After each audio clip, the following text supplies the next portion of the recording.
Welcome! In front of me I have Honor Band 7 and I'm gonna show you how to enable and how to disable the Do Not Disturb mode on this smartband.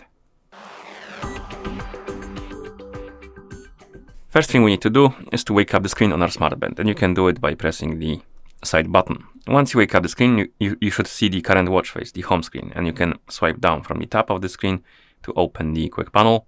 On the quick panel you should see a bunch of icons, and one of them should look like the moon.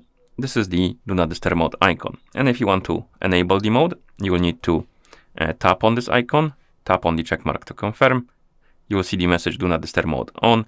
The icon will change the color, it will get highlighted, and once it does, it means that the Do Not Disturb mode is enabled, and you can then press the side button to go back to watch face.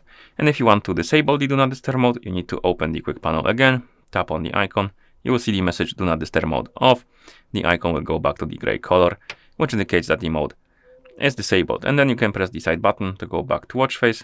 And that's how you enable and how you disable the Do Not Disturb mode on this smartband. Thank you for watching. If you found this video helpful, please consider subscribing to our channel and leaving a like on the video.